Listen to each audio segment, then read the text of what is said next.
নতুন এটা ট্ৰেভেলিং ভিডিঅ'লৈ আপোনালোকক স্বাগতম জনাইছোঁ। মই বৰ্তমান আছোঁ কলকাতাত। একচুৱেলি এই যাত্ৰাটো আপোনালোকক দেখাম কলকাতাৰ পৰা ঘৰলৈ যাবলৈ, মানে কলকাতা টু যোৰহাট। কলকাতা টু যোৰহাট প্ৰায় 28 ঘণ্টা লাগিব। 1 day 3 hours গুগলত দেখাইছে, গুগল মেপত দেখাই আছে 1319 কিলোমিটাৰ দেখাই আছে। এই যাত্ৰাটোত যাওঁতেনে ৰাস্তা হওক বা টোল গেট হওক বা অন্যান্য কি এক্সপিৰিয়েঞ্চ হয়, ক'ত কি কৰোঁ, গোটেইখিনি আপোনালোকক দেখাবলৈ মানে ভিডিঅ'টো বনাইছোঁ। আৰু লগতে মই যদি ক'ৰবাত থাকোঁ বা মই যাত্ৰাত যদি এই মানে ঘৰলৈ যাওঁতে যদি মই বেলেগ জেগালৈও যদি যাব লগা হয়, মন যায় ধৰি লওক, মই যদি যাওঁ সম্পূৰ্ণ আপোনালোকক দেখাবলৈ দেখাম বুলি ভাবিছোঁ। তেতিয়াহ'লে আপোনালোকে ভিডিঅ'টো চাই থাকক। একচুৱেলি কলকাতা টাউনতে আছোঁ। মই ভাবিছিলোঁ টাউনৰ পৰা ওলালোঁ, কিন্তু টাউনৰ পৰা ওলোৱা নাই। একচুৱেলি এইখিনি স্পীড লিমিট আছে, যদি কেনেবাকৈ স্পীড লিমিট মই ক্ৰছ কৰিলোঁ তেতিয়াহ'লে মোলৈ ফাইন আহিব, এইটো চিয়'ৰ আৰু। বাকী মই এতিয়া শিলিগুৰিলৈকে মেপখন লগাই থৈছোঁ। মানে শিলিগুৰিলৈকে দেখা আছে 591 কিলোমিটাৰ, 591 কিলোমিটাৰ দেখা আছে, 12 hours 5 minutes। একচুৱেলি সন্মুখত যদি চোৱা হয় তেতিয়াহ'লে খুব সুন্দৰ লাগিছে দেই, দেখি পেলাই খুব সুন্দৰ লাগিছে। একচুৱেলি এনেকুৱা ৰাস্তা হ'লে গাড়ী চলাবলৈ 3000 কিলোমিটাৰ 4000 কিলোমিটাৰ কথা নাই, 1319 কিলোমিটাৰটো তেনে মাৰোঁ বুলি কথা নাই। মানে এনেকুৱা ৰাস্তা হ'ব লাগিব, খালি এনেকুৱা ডাঙৰ ৰাস্তা যদি হয় তেতিয়াহ'লে গাড়ী চলাবলৈ মজাই বেলেগ। একচুৱেলি তেলটো ভৰাই লওঁ, ৰাস্তাত তেল দিব পাম, হ'লেও মই ইয়াতে পালোঁ যেতিয়া প্ৰথমটোতে ভৰাই লওঁ। এনেও ভৰাব লাগিবই, যিহেতু ইয়াতে ডিজেল ভৰাই ল'বলৈ আহিছোঁ। ইয়াতে হৈছে 92.6 rupees হয়। ভাইয়া এই ফুল টেংকি কৰোঁ 2800 টকা সেয়া তেল ভৰালোঁ, 30 লিটাৰ 42 পইণ্ট। একচুৱেলি ৰুমালী ৰুটি খাব খুজিছোঁ, আপোনালোকক দেখাওঁ। ৰুমালী ৰুটি এয়া হোটেলৰ ষ্টাফৰ এজনে ধৰি দিছে, ৰুমালী ৰুটি আৰু লগতে এয়া এগ কাৰী। এয়া খাই লওঁ।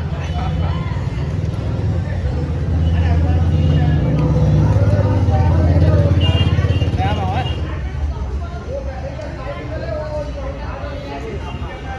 ভাল বনাইছে, থেংক ইউ ভাইয়া। একচুৱেলি গগুলে টাউনত ক'ৰবাৰ কলকাতা কিবা গাঁওখন উলিয়াই দিলেহি। এইফালৰ পৰা শিলিগুৰি ৰাস্তা দেখা আছে, এইটো কিবা চলা ধৰা নিচিনাহে লাগিছে যোৰহাটৰ। কিবা গলি এটাত উলিয়াই দিলেহি। এতিয়া এনেকৈ আহি আছোঁ 2-3 কিলোমিটাৰমান। সৰু ৰাস্তাটো নি পেলাই চাগে হাইৱে এটাত চাগে উলিয়াব মই ভাবিছোঁ, আৰু যদি নুলিয়ালে নাই আৰু, নুলিয়ালে আকৌ ঘূৰিব লাগিব। ফাইনেলি কলিকতাৰ পৰা আহি কল্যাণী এক্সপ্ৰেছৱে পাই গ'লোহি। এইটো চিধা গৈ থাকিব লাগিব, চিধা যাব লাগিব, তাৰপিছত ক'লৈ যাব লাগিব মই আপোনালোকক দেখাম বাৰু। এতিয়া আহি প্ৰথমখন টোল গেটৰ ওচৰ পাইছোঁহি। টোল গেটবোৰ একচুৱেলি দেখালে ভাল হ'ব নে দেখালে ভাল নহ'ব মই ভাবি পোৱা নাই। আপোনালোকে আমনিহে পাব নেকি ধৰিব পৰা নাই, কাৰণ আহোঁতেনে গোটেই টোল গেট সোপা দেখাইছোঁহে। টোল গেটবোৰ যদি দেখাওঁ মানে এটা আইডিয়া পাই, এটা ইনফৰ্মেটিভ ভিডিঅ' হৈ যায়। মানে ধৰি লওক কলকাতাটো ধৰি লওক যদি যোৰহাট যায়, কলকাতাটো গুৱাহাটী বা কলকাতাটো শিলিগুৰি, কিমানখিনি টোল গেট সেইখিনি গম পাই যাব। আৰু প্ৰথমখন টোল গেট বুলি কৈছোঁ হয়, এইখনত পইচা পাতি নল'ব নেকি। একচুৱেলি টোল গেট এখন স্কিপ কৰিব লাগিব। স্কিপ মানে কি আৰু, স্কিপ নকৰোঁ, দেখাম আৰু আপোনালোকক। কিন্তু এইখনত পইচা পাতি লোৱা ছিষ্টেম নাই, মানে খোলা নাই, মানে অপেন নাই হোৱা এইখন। একচুৱেলি কল্যাণী যিটো এক্সপ্ৰেছ আছিলে সেইটোৰ পৰা আকৌ মানে ভুলকৈ গুচি গৈছিলোঁ। অলপ দূৰ কিবা চোৱাই নাছিলোঁ, মানে মেম চোৱা নাছিলোঁ, বহুত দূৰ গুচি গ'লোঁ, আকৌ ঘূৰি আহিছোঁ। এতিয়া বাওঁ চাইডে দেখাইছে ৰাস্তা, এই বাওঁ চাইডে এতিয়া সোমাই যাম। এতিয়া চিন্তা নাই, 98 কিলোমিটাৰ চিধা চিধি গৈ থাকিলেই হ'ল, তাৰপাছত আকৌ চাব লাগিব। মই আপোনালোকক আৰু এটা কথা ক'ব খুজিছোঁ, এইখন হৈছে ট্ৰাক। এতিয়া মই পাছত গৈ আছোঁ। এতিয়া পাছত গৈ থাকোঁতে যদি আৰু মোৰ যদি বেকত ট্ৰাক থাকে, বা আপোনালোক যেতিয়া গৈ থাকিব এনেকৈ ট্ৰাকৰ বেকত গৈ থাকিলে, বেকত যদি এনেকুৱা ডাঙৰ ট্ৰাক থাকে তেতিয়াহ'লে খুব সাৱধান। মানে কাৰণ কোন সময়ত ট্ৰাকখনে ব্ৰেক মাৰি দিব, আপুনি ব্ৰেক মাৰিব লাগিব। বেকৰখন যদি স্পীডত থাকে এইটো বহুত ডেঞ্জাৰ হয়। সেইকাৰণে ট্ৰাকৰ বা এটা ডিষ্টেঞ্চ মেইনটেইন কৰিব লাগে।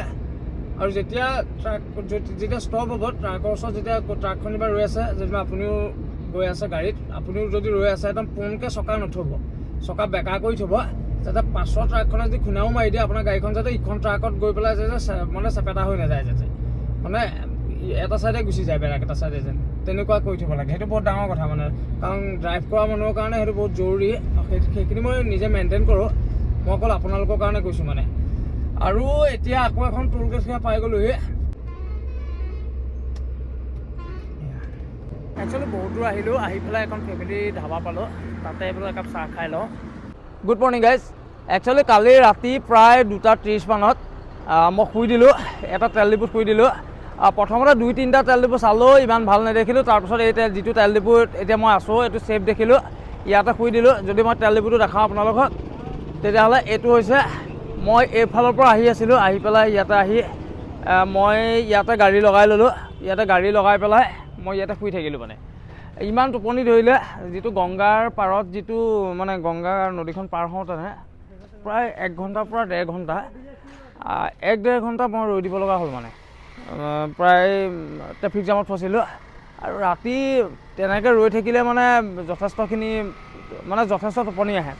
সেইটো কাৰণে লাষ্টত সিদ্ধান্ত ল'লোঁ যে নাই, ইমান কথা নাই বোলো, মোৰতো কোনো টাৰ্গেট নাই যে মই ইমান সময়ত পাবগৈ লাগিব, তেনেকুৱা ধৰণৰ কোনো কথা নাই। সেইটো কাৰণে মই বোলো অলপ শুই দিওঁ। আৰু শুই অৱশেষত এতিয়া বাজিলে 9:30। এতিয়া মই 10টামান বজাৰ পৰা আকৌ যাত্ৰাটো আৰম্ভ কৰিম। আৰু গোটেই নাইট ভিউৱে আপোনালোকে দেখি আছে। এতিয়া ডে দেখিব, আপোনালোকে ডে দেখাবলৈ মই চেষ্টা কৰিম। এইটো একচুৱেলি মালদা বাইপাছ হয়, টাউনলৈ যোৱা কোনো কথা নাই। বাইপাছেদি চিধা 73 কিলোমিটাৰ দেখাই আছে। বাইপাছেদি যাম, কোনো যান জঁট নাথাকে। মালদা এনেও চাবলগীয়া একো জেগা নহয়, তেনেকুৱা ধৰণৰতো জেগা নহয় ইয়াত কিবা কিবি চাবলগীয়া। সেইকাৰণে মোৰ উদ্দেশ্য হৈছে শিলিগুৰি পোৱা। শিলিগুৰিত চাগে মই হোটেলত থাকিম, আজি ৰেষ্ট ল'ম। কাৰণ গাড়ীত সদায় শুব নোৱাৰোঁ, কাৰণ গাড়ীত আমাৰ খোৱা মোৰ অভ্যাস নাইতো তেনেকৈ। মানে ধৰক এই জাৰ্ণিটোত খোৱাটো এটা বেলেগ কথা। সেইটো কাৰণে আজি ৰাতি গাড়ীত শুলোঁ।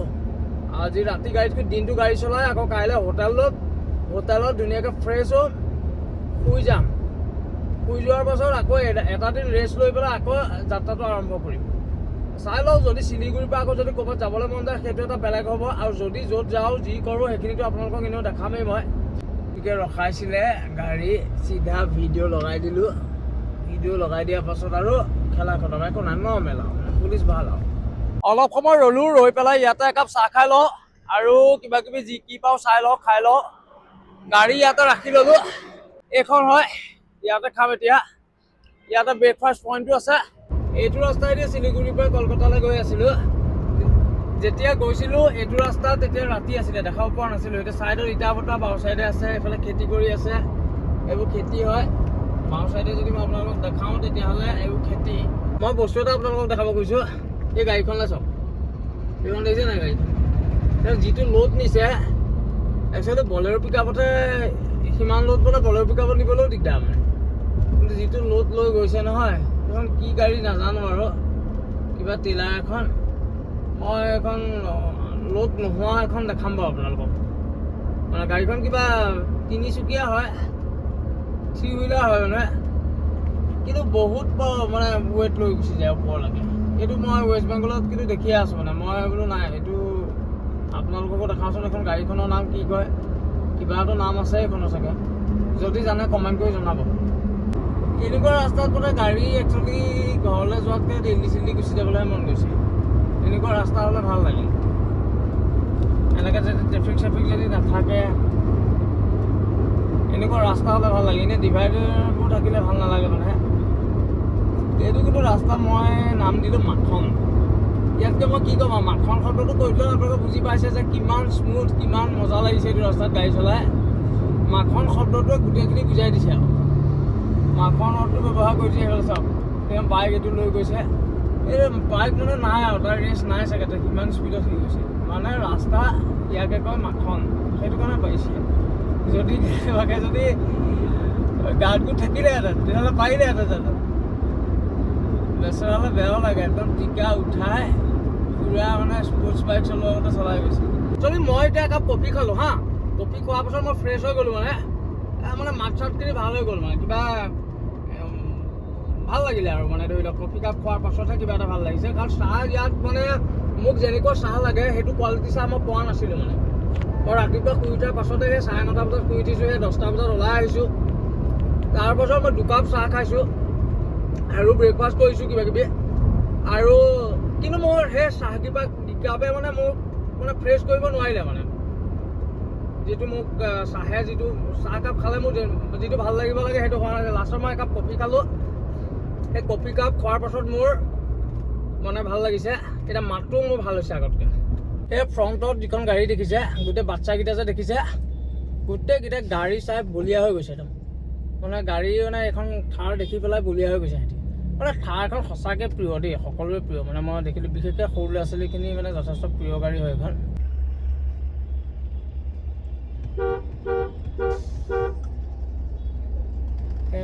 বায়ু দিছে। সোঁ চাইডে 127 কিলোমিটাৰ আছে আৰু শিলিগুৰিলৈ। বাওঁ চাইডে যদি যোৱা হয় তেতিয়াহ'লে সেইটো হৈছে বিহাৰ ৰাস্তা। বিহাৰলৈ যাবলৈ যদি হয় তেতিয়াহ'লে বাওঁ চাইডে গুচি যাব লাগিব। যদি দিল্লী যাওঁ বুলি ভাবে ইয়াৰ পৰা তেতিয়াহ'লে চিধা চিধি মানে বাওঁ চাইডে, আৰু সোঁ চাইডে শিলিগুৰি আৰু মানে নৰ্থ ইষ্ট। মই যদি সোঁ চাইডে দেখাওঁ তেতিয়াহ'লে চাইনবোৰ্ডত সেয়া বিহাৰ লিখা আছে। মানে এইখন মই এতিয়া বিহাৰত আছোঁ। মানে বহুত দূৰ আহিলোঁ, ভোক লাগিলে, ভোক লগাৰ কাৰণে ভাত খালোঁ। একচুৱেলি লাইন হোটেল এখনত ভাত খাইছিলোঁ। লাইন হোটেলত ভাতটো যথেষ্ট ধুনীয়া আছিলে, ভাল আছিলে খাবলৈ, টেষ্টি আছিলে। আৰু ইয়াতে ভাত খোৱাৰ বহুত প্ৰব্লেম। মানে ইয়াতে মছলা বহুত বেছি। ইয়াতে যিটো ভাত ৰাইচটো কোৱালিটিটো ভাল আছিলে। প্লেইন দাইলৰ সৈতে ভাত খালোঁ আৰু বহুত কিবা কিবি আছিলে মানে থালিত, কিন্তু বাকী সোপা স্কিপ কৰিলোঁ। কাটলা মাছ ল'লোঁ 2 পিচ আৰু ভাত খালোঁ আৰু প্লেইন দাইল। ভালেই লাগিলে। তাৰপিছত টয়লেট গ'লোঁ। যথেষ্ট ডাঙৰ তেল ডিপু এটা সোমাইছিলোঁ। এই যদি চাই তেতিয়াহ'লে এইটো বহুত ডাঙৰ তেল ডিপু। মই ভাত খাইছিলোঁ এখন হোটেলত আৰু গাড়ী তাতে ৰাখিলোঁ। সেইখন গাড়ী ইয়াতে ৰাখি পেলাই টয়লেট গৈছিলোঁ। বহুতো খোজকাঢ়িব লগা হ'ল। মই বোলো গাড়ী তাতে থৈ পেলাই গুচি যাওঁ। গাড়ীটো একচুৱেলি তাতে থৈ পেলাই মই অকণমান দূৰ হ'ব বুলি ভাবিছিলোঁ, কিন্তু তেল ডিপুটো বহুত ডাঙৰ। মানে বাৰু ইমান দূৰ গাড়ী চলাই আহিছোঁ, অকণমান খোজকাঢ়িলেতো বেয়াও লগা নাই, ভালো লাগিছে। একচুৱেলি মই অকণমান বিহাৰ পাইছিলোঁ, আগত বিহাৰ পাইছিলোঁ, আকৌ ৱেষ্ট বেংগল, আকৌ বিহাৰ। একচুৱেলি কিষানগঞ্জ বিহাৰ নেকি, মই পাহৰি গৈছোঁ। কাৰণ মই গুগলত চাই পেলাই কোৱা নাই কথাটো। মই কিষানগঞ্জত আছোঁ এতিয়া এইখন কিষানগঞ্জ কয়। খুব সম্ভৱ কিষানগঞ্জ বিহাৰ হ'ব দেই, কাৰণ ইয়াতে বিহাৰ মানে মই আগত য'ত ধাবাত ভাত খাইছিলোঁ তেওঁলোকক সুধিছিলোঁ যে 2-3 কিলোমিটাৰ যোৱাৰ পিছত বিহাৰ। শিলিগুৰি আৰু 100 কিলোমিটাৰ আছে। গুৱাহাটীত সেয়া দেখি গ'লোঁ 553 কিলোমিটাৰ গুৱাহাটীলৈ। কিন্তু মই গুৱাহাটীলৈ যোৱাৰ আগত শিলিগুৰিত আজি ষ্টে কৰিম, হোটেল ৰুম ল'ম, তাতে মই ৰেষ্ট ল'ম। তাৰপাছত কাইলৈহে আকৌ মই যাম। এইটো বাওঁ চাইডে আপোনালোকক সেয়া দেখাব কৈছোঁ। এইটো কিষানগঞ্জ, এইটো হেৰি হয়, ৰেলৱে ষ্টেচন হয়। আৰু 68 কিলোমিটাৰ আছে শিলিগুৰিলৈ। আৰু যেতিয়াই ক'ৰবাত লং জাৰ্ণি মানে কৰি থকা হয়, যেতিয়াই মানে ঘৰলৈ বুলি আহি থকা হয়, তেতিয়াই যেতিয়া গুৱাহাটী মানে বৰ্ডখন দেখি যোৱা হয়, মানে মনটো ভাল লাগি যায়। আৰু এই আগফালে চেক হৈ আছে। একচুৱেলি চেক হৈ আছে। চেক অলপ দেৰি পাছতে কি হ'ব দেখাই আছোঁ আপোনালোকক। তো নেক্সট তেতিয়াহ'লে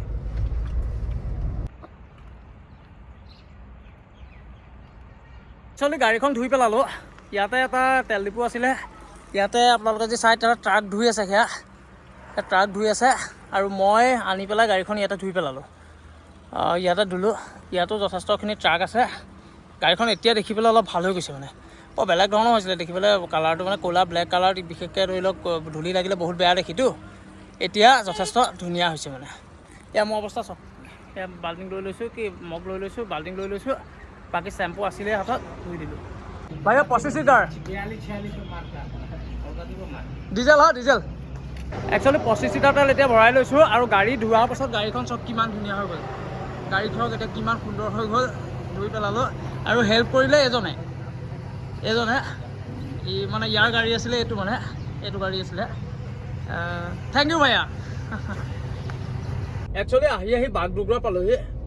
এয়া বাগডোগৰা হয়। বাগডোগৰাৰ পৰা শিলিগুৰিলৈ গৈ আছোঁ। মানে শিলিগুৰি বাইপাছেদি নগ'লোঁ। মানে যিহেতু গাড়ীখন ধুলোঁ, প্ৰায় 1-1.5 ঘণ্টা লাগিছে গাড়ীখন ধোঁতেনে। ইমান কষ্ট কৰি গাড়ীখন যিহেতু ধুলোঁ, তাৰপাছত মানে একচুৱেলি গাড়ীখনত বালি লগাবলৈ মন নগ'লে আৰু সেইকাৰণে বাগডোগৰা হৈ পেলাই টাউন হৈ পেলাই আহিছোঁ। একচুৱেলি কলকাতাৰ পৰা আহি শিলিগুৰি পালোঁহি। শিলিগুৰিত এখন হোটেলত এটা ৰুম ল'লোঁ। ৰুমটো আপোনালোকক দেখাব খুজিছোঁ কেনেকুৱা ধৰণৰ হয়।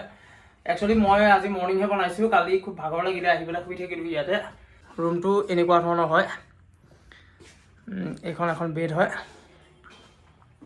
বাকী এখন দৰ্জা চিম্পুল। ইয়াতে চাহ তাহৰ কফিৰ কাৰণে হেৰি আছে, ব্যৱস্থা আছে। আৰু ইফালে বাথৰুম খুব সুন্দৰ হয়। এখন ভাল হোটেল। এইখন মানে ইমান বেয়া হেৰি নহয়, ধুনীয়া হোটেল, চাফ চিকুণ, যথেষ্ট ভাল হয়। বাকী ইয়াতে এটা ৱাৰ্ডৰব আছে, সেয়াই আৰু। ফাইনেলি এই ভিডিঅ'টো ইয়াতে সমাপ্ত কৰিছোঁ। যদি আপোনালোকে ইউটিউবৰ পৰা চাই আছে তেতিয়াহ'লে ছাবস্ক্ৰাইব কৰিব, লাইক কৰিব, আৰু যদি ফেচবুকৰ পৰা চাই আছে তেতিয়াহ'লে আপোনালোকে ফ'ল' কৰিবলৈ নাপাহৰিব। ধন্যবাদ।